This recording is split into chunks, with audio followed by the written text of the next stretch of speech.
Welcome to Plan 9 Crunch. My name is Doug Gibson, and I'm here with the author of the book, I Watched Football Early the Day I Died, the Lost Ed Wood Frank Leahy screenplay. Now, if you're an Ed Wood fan like I am, and his name is W Paul Apel, you'll understand the joke. So we're not going to explain it right now. But Frank Leahy was a football coach. And well, before I even get into Frank Leahy, who I was an Ed Wood fan for 30 years and didn't know anything about this, I must have missed it when I read Cult Movies 11 because it was mentioned once there, I guess. But we just passed Ed's 100th birthday. And Paul, did you go see a movie last month that involved, what was it? Tell us about it. The Clinton Street Theater here in Portland, Oregon, showed a double feature of Glen or Glenda on 16 millimeter and Necromania on 16 millimeter. A couple Ed Wood fans brought their prints, and I happened to see a post about it on Facebook, so I was able to reach out to them and see if it'd be possible to sell a couple books there as well, and they were kind enough to allow me to. And the Clinton Street Theater was an appropriate venue because it's one of the longest running Rocky Horror Picture Show No kidding. venues. So it's perfect for cult movies, perfect for Glen or Glenda, cross-dressing, all that kind of stuff. So it was a nice night, and I actually share a birthday with Ed Wood. You do? So it was my birthday as well as his birthday. It's October 10th, right? Yes. Okay. What city are you in? I haven't even mentioned that. Oh, I live in Portland, Oregon. Okay, okay. And tell us a little bit. I'm an Ed Wood fanatic, and I think you are too, all right? We Hmm. love the minutiae of everything. So Yeah. tell us how you found out about Frank Leahy, a football coach, famous football coach, not as famous as Newt Rockne, but he was a Notre Dame football coach. And later we'll get into what was Ed Wood doing writing this screenplay in the first place. But tell us how you found out about this, okay?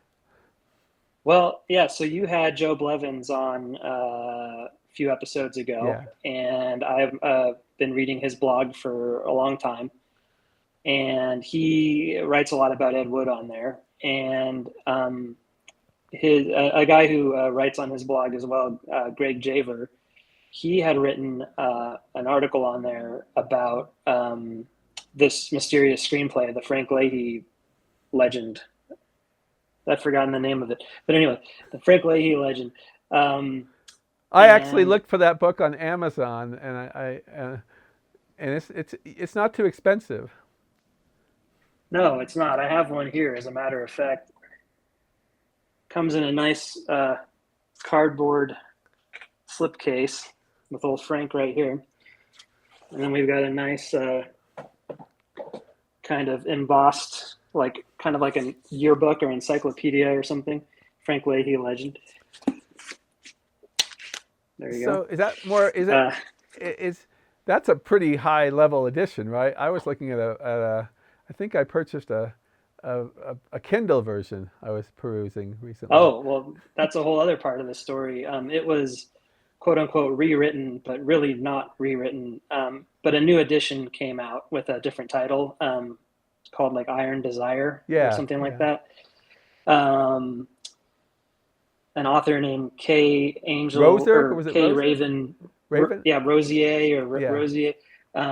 She, I figured this out researching this book, but her husband owned, this is very convoluted, but The so company that her published husband, it or something? yes, but it seems like a one shot thing. Um, but yes, her husband knew the guy who wrote it, Bernie Hmm. Williams, and so they were in cahoots in writing or in publishing this book. And at some point, 10 years ago or something, he said, "Oh, I'd really like to re-release that." And the original idea was for her to rewrite it, but she took a look at it and said she liked the kind of old timey way it was written from her point of view, um, and said instead she would just basically edit the existing manuscript. And so that's the new version that's available. But yeah, the one I was just showing you is an original No, from that guy, a guy named 73 or Bernard Williams or something was involved with that. yeah, yeah, I've read Bernie your book Williams. twice, okay? Because I lap up Ed Wood minutia, and I the legend goes that Ed Wood hated football, okay? Right. And so here he's working for Bernie Bloom, right? And he's one step ahead of Yeah. the bottle, unfortunately. And Hmm. here you got this, this epitome of good health or something, Frank Leahy, although he didn't live Yeah. too long either. And so how did Ed Wood, when he's doing pictorials for Blooms, get a job? I don't think we ever fully find the answer, but isn't there a connection between this Williams guy that might have hinted at it? Yes, there is. If we have the right guy, Greg, this is actually Greg Javer figured this out. The guy whose article I saw that made me want to look into this. Um, he's always looking through old sci-fi magazines and like adult adjacent magazines and stuff like that. And he saw the like managing editor or something of one of these sci-fi magazines was a guy named Bernie Williams. And so the best we could figure, because I learned enough to know that he was involved in writing and editing a few different things other than just this book. And the theory is that maybe since Ed had a stint where Forey Ackerman Mm-hmm. was his literary agent of sorts, that and Forey was always supplying these types of magazines with endless amounts of sci-fi writers writing short stories and all that kind of stuff. And they had all kinds of crossover with the more adult market as well. A lot of these guys wrote under pseudonyms and Yeah. stuff. Um, anyway, so the thinking is that somehow Ed's name got passed to Bernie through the kind of short story slash magazine world. As like, hey, this guy writes screenplays, but that's just our best guess. No, it's as good a theory as any. I'm reading a book right now called The Spirit. It's a spiritual biography of Ed Wood, Oh yeah, and uh-huh. and so he was he had a stronger connection to that Baptist church when he made Plan 9 than many people perhaps realize. In fact, even after Mm-hmm. the film bombed, he was with them for a couple of years. I just wonder if Ed Wood had any kind of connection, although we're dealing with Catholicism here, right? Right. What is the name of the church that where this thing was archived at? Was it Blessed Sacrament? Yes, I believe it was Blessed Sacrament, and that physically located very close to where Ed's last apartment was on Yucca in Hollywood. It's like a 10-minute walk or something like that. Hmm. Um, but that's a mystery. Yeah. So this, for whatever reason, this screenplay, the Frank Leahy legend, that was based on a book Bernie Williams wrote, and Ed Wood was hired to write the screenplay version. Somehow that screenplay ended up in a collection of screenplays and other movie memorabilia that was somehow ended up at this Catholic church in Hollywood. And that whole collection ended up being donated to Loyola Marymount University. And so that's where I got the screenplay from the I mean, archives that at story is Loyola just Marymount. amazing. That story is just amazing. All right, here's this Ed Wood It's screen. crazy. Yeah, he I mean, just I was going to say, because, yeah, I was looking into like the religious connection and I thought, well, Ed Wood is such a like Protestant guy that I don't think he would have been going to the Catholic Church, you know. Bernie was Catholic, so maybe he had a collection of screenplays and he donated it. But it's funny, it's such an outlier in the collection because yeah. everything else in the collection is famous stuff, like first draft of Star Wars, stuff like that, like stuff that film collectors would be interested in. And then this weird film that was never even produced, written by Ed Wood, is in there as well, and it sticks out like a sore thumb. And I mean, I've read the So screenplay that you read it. You got it sent PDF to you, didn't you?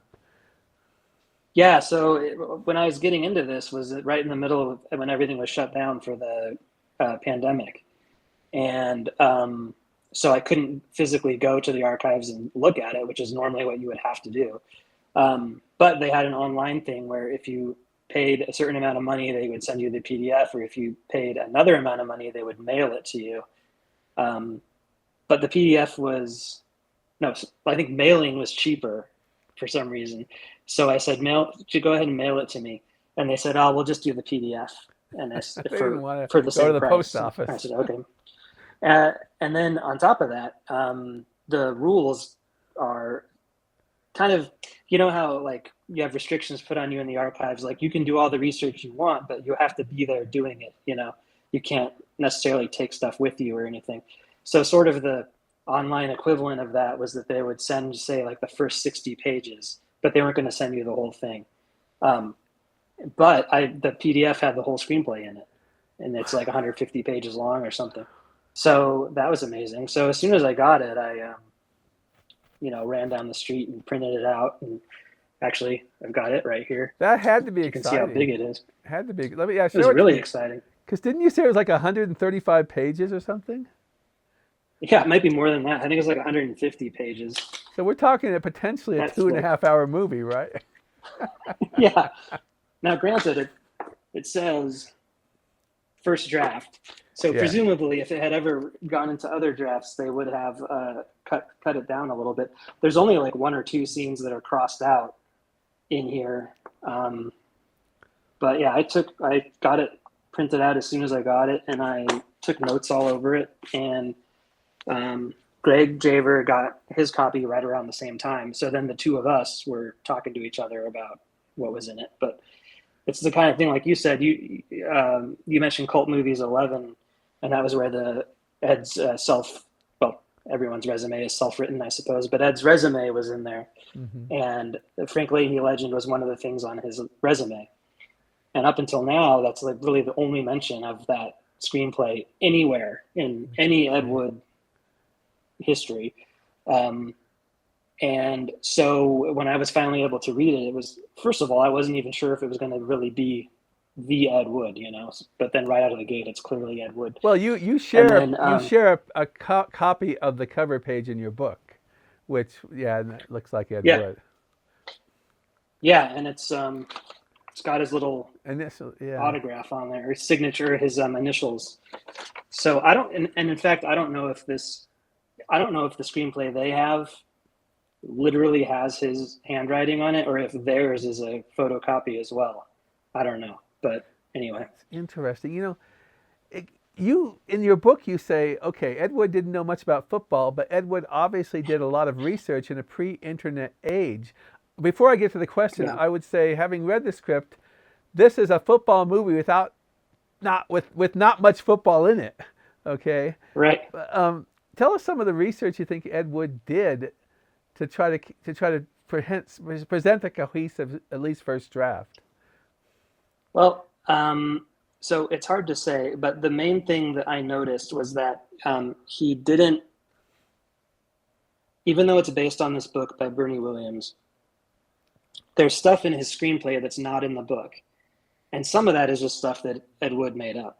But some of it is real anecdotes and stuff about Notre Dame and about Frank Leahy and Newt Rockne and stuff. And some of the players referenced and stuff aren't the exact same players referenced in the book. And there's little things like that where it becomes clear that he, I would have assumed he literally just took the book he was assigned and just went page by page and adapted it. He didn't do that. But no, he didn't do that. And part of that is evident by, like, he attempts to kind of have some kind of structure that's not identical to the structure of the book. So he clearly read it through and then made some creative decisions on how he was going to lay it out. But then the other thing is these different Notre Dame facts and football facts that aren't in the screenplay. I would assume he didn't just know these things. Although what little we know of Ed Wood, maybe Kathy Wood is quoted saying he hated football, but you never know. Maybe that's wrong. Maybe he liked football. I don't know. But even if he did, I don't know why necessarily he would be a Notre Dame nerd, as opposed to any other team. So he must have got some other book, or I don't know if he was working closely with Bernie and Bernie was telling him things. Pre-internet age, long ago, pre-internet age. So it requires some shoe leather, right, to go do this stuff. Yeah, I would think so. Well, So I what don't know if you had a stack of other books or what. yeah, the book starts out with a father talking to his son, right? Yeah. And tell us a little bit about that. Well, so not the book, the screenplay Oh, I mean, I shouldn't is have said book. framed. I apologize. I meant Yeah. screenplay. Yeah.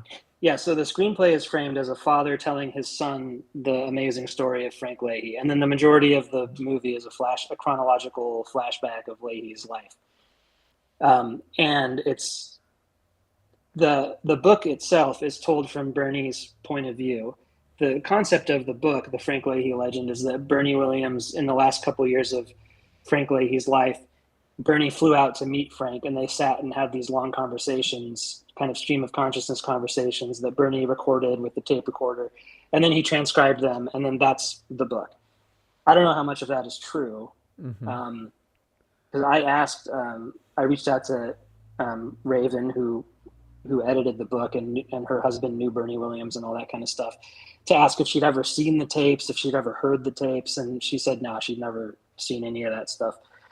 So I don't even know if that framing story is necessarily true, and I don't think it really reads. It reads like the way someone trying to write the way people talk, but it doesn't necessarily read like a transcribed interview. Mm-hmm. And some of that might be rewriting, or it might just be a tall tale. I have no idea. But in any case, because of the fact that that's how the book is told, Ed has it so that Bernie is a character in the movie and is telling the story to his son.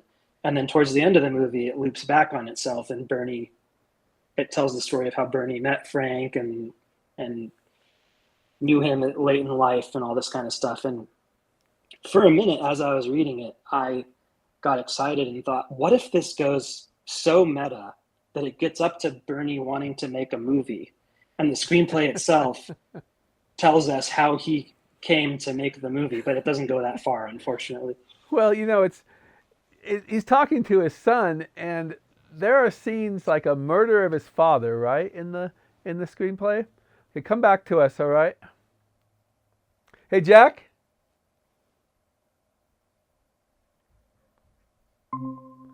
He's coming back. I just wanted to let you know. Okay, we're back now, right? So, Right. Okay, I'm going to ask a question. He's talking to his son, but there are scenes like a murder of his father and a young player, a young Frank going out tomcatting with his head coach to try to pick up girls. Yeah. That's a little bit odd. Yeah, so it's like the screenplay loses sight of the fact that this is supposed to be someone telling the legend to a kid. Excuse me. It's okay. And so every now and then, if you think about the framing device of the movie objectively, you think, why is he sitting here telling this kid all this stuff, all this inappropriate stuff? But what are some Ed Woodisms that you think are in the script? Well, the biggest one is, Ed Wood was obsessed with Angora, and so of course he gets Angora worked into the screenplay late in the game, about 3/4 of the way through. Ed makes sure to go out of his way to make sure to say a woman that Frank is having an affair with is wearing an Angora sweater. So that's the big one. I was really wondering how Ed was going to get Angora into this story, or if he even was. And sure enough, he did it. Well, go on. I'm sorry. Go on. Other than that, there's just having a framing device at all. Ed really liked having layers. If someone's telling the story to someone else, like Glen or Glenda is that way. Plan 9 is that way. So that's a common thing for Ed. Having the father who's a kind of a not great father figure is kind of an Ed Wood thing. And there's alcohol all over the screenplay as well, which is a Ed Wood thing. But off the top of my head, those are the big ones. Well, there's adultery also, and there's also his wife having a drinking problem, right, to some degree. Yes. Mm-hmm. So it's if you're going to sit down, you'd think you'd want to see a football tale, right? But Ed Wood sort of took it in a different direction. trying to show the Yeah. man with maybe football as not an afterthought because obviously he's a football coach, but not quite as important. And that makes me think that Ed probably didn't watch football very much. I don't know. Yeah, you don't get the impression he does. I mean, there are a couple of parts where it does go into detail on like one or two things Frank did that were innovative in the game. A lot of the stories about Frank and Notre Dame are kind of anecdotes about like letting a dog run on the field and stuff where you don't need to know that much about football in order to Hmm. enjoy the anecdote. Um, but yeah, like notably, he constantly cuts away from the action. Like every time there's about to be a football, every time the screenplay is building momentum towards a football game, it'll always cut to after the game or on the sidelines or something like that, as opposed to dramatizing in-game action. And some of that may have been budgetary concerns. Yeah, I wondered about Although that.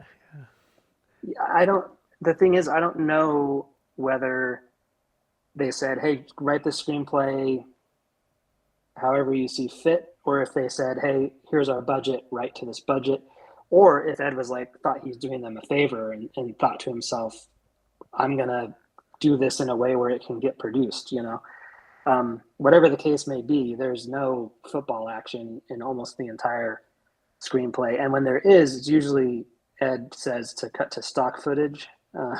Yeah, I So, remember that from the book. Yeah. Uh, I which is also a very Ed Wood thing, by the way, using stock footage. So there's another signature. Wow, it's fun. I sort of have fun watching stock footage of football. And when I was watching The Mm-hmm. Godfather, I could tell Godfather Part Two. I could tell that Michael Corleone and Lee Strasberg character were watching USC versus UCLA, and I was watching a Mm-hmm. Dragnet, and it was the same game. So it's like Oh, wow. I'm pretty sure it was the same game, the same teams at least. So you can see how it's sort of. I'm a football fan. I'm not a fanatic, but I'm a fan, Mm-hmm. and I'm trying to think of this. I wrote this in my review. It seems like it would have been an excellent TV movie, which they were made back in the 70s. So there would have had to Mm-hmm. been a lot of editing and cutting, even if it was going as a Mm-hmm. feature, because I don't see how a feature on Frank Leahy would go two and a half hours or something. So do you think we only saw, No, it's just one draft, right? I'm wondering what happened. Maybe Williams didn't like it and things like that, or, well, that is a good question. I mean, if he didn't like it, he could have got someone else to write. I mean, no version of this ever got made ever into a came out, movie. yeah. So whether he liked it or not, it never. He I don't know if he went to another writer or if it just fell apart. I do know that they were scouting locations. They got as far as looking at locations, um, but that's the only evidence I have that Was Chicago a that I've. location? Was Chicago a location? Yeah, I'm trying to remember. They were looking at a field in Chicago, and I actually reached out to a guy who he's the real estate guy now, but back then he was somehow involved with uh, dealing with people who wanted to use locations in the city as scenes in movies. And he went around one day with someone connected to this movie and someone connected to the Muhammad Ali movie that actually did get produced. I think it's called The Great One. The greatest, the greatest.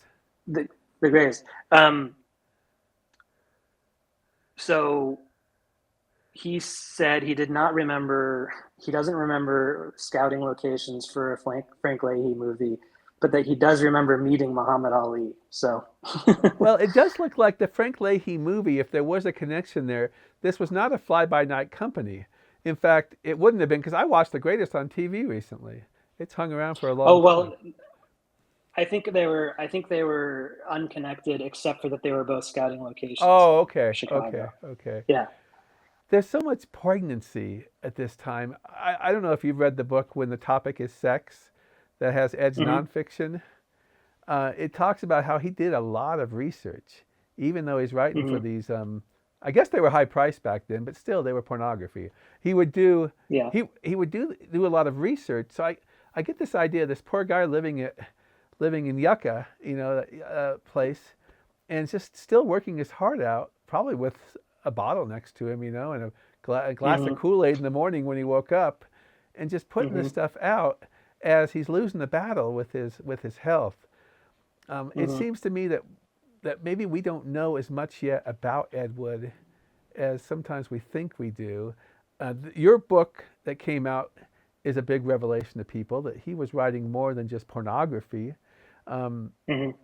and do you have any ideas of any other kind of Ed Wood things you want to look into when you in the future?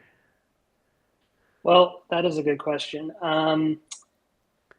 The short answer is not really, but the long answer, I mean, one of the reasons why this intrigued me so much is that I had never seen anyone else look into it before. You I were mean, I'd breaking new seen ground blog here. posts. Yeah. Yeah, I thought if there was ever going to be any way for me to contribute to the world of Ed Wood that I've been interested in for years, in any meaningful way, it would be best if I could bring something to light that hasn't been touched on yet. You know, Yeah. I've had ideas in the past of writing a screenplay about the later years of Ed's life, or a novel about the later years of Ed's life, those kinds of things. But this was a unique opportunity to be able to contribute, kind of like if you look at it as like research or academia or something like the Ed Wood Academia.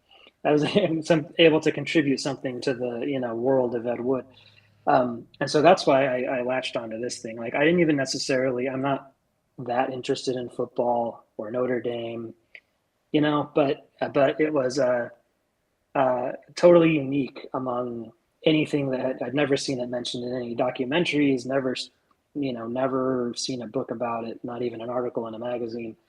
Um, so that was the big reason for this one. And then beyond that, I don't really know of anything. I mean, I would have to dig up something that's never even been heard of before, Well, and I don't know if I have the.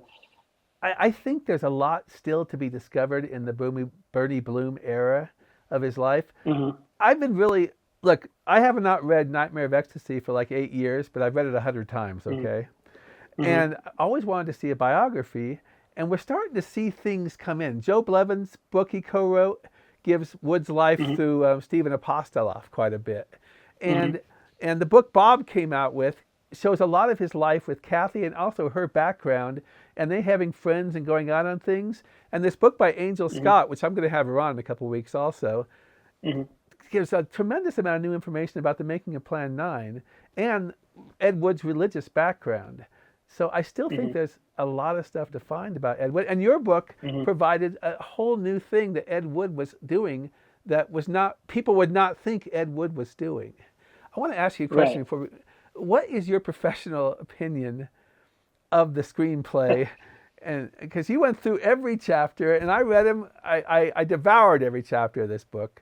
Tell me what your professional opinion is of it. You mean like whether or not it's any good? I guess, yeah, what might be good, what might, if more diplomatically, what might be good, what might be wanting, things like that.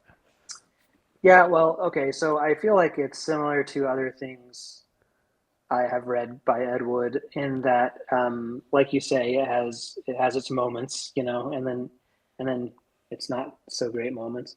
Um, and I mean, it is important to keep in mind it's the first draft. Um, but however, being Ed Wood, I don't know that there would have been another draft. A lot of times stuff just went off the top of his head onto the typewriter page and out the door.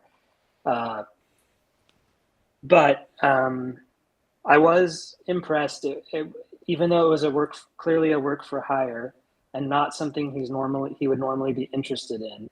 I was impressed that, like we talked earlier before, he did more than just a straight adaptation of the book. He did, research outside of just the book he was adapting. He actually tried to put thought into how to cinematically translate this. There are a few moments that make it clear he was actually trying to picture a movie in his head the way you should when you're writing a screenplay, as opposed to just hurriedly transcribing a Mm-hmm. book into screenplay format, you know. So all that stuff was, I like all that stuff, and the way he's able to work all of his quirks and his interests. Like, it talks about movies a few times, and the book never talks about movies. You know, if you allow yourself to be cynical about especially the later years of Ed's life, you can think, oh, he's just dashing off anything off the top of his head just to get a couple bucks in his pocket, and he doesn't care about any of it, and it's all trash. But there's evidence in this screenplay that he really was giving it an honest try. He wasn't just taking a couple $100 from someone Mm-hmm. and giving them back crap. You know, he was really trying to deliver on what he said he would deliver. And so that was nice. That's nice and reassuring, you know. But, you know, it's too long. It's kind of all over the place. Yeah. It loses track of what's going on sometimes, or the priorities get messed up sometimes. Like, huge amount of time is spent on Frank's childhood, and then before you know it, you're like 45 pages into the screenplay and he hasn't even started playing football yet. And at that point, then you can kind of tell he's wasted all this real estate on the childhood, that now Ed has to kind of speed through some things that maybe are more important than the guy's childhood. Well, Um, I hope that Ed Wood got a good payday for this. I really do. I hope he did. And I want to give my appreciation that you came here to talk about the book. We'll put a link to it. I urge people to read it. It's fascinating. It's super, super fascinating if you are a big Ed Wood fan, but also if you want to know about the just the world of writing screenplays, it's a fascinating book too. Okay, I want to say we're going to have the book, links to the book, and I want you to say hi to Greg. I'm in contact with Bob, okay? And thank you so much for being on. We're Plan 9 Crunch. We're at TikTok. We're at YouTube. We're on Facebook. We have a blog, plan9crunch.com, where I have reviewed Paul's book here. And that's a wrap.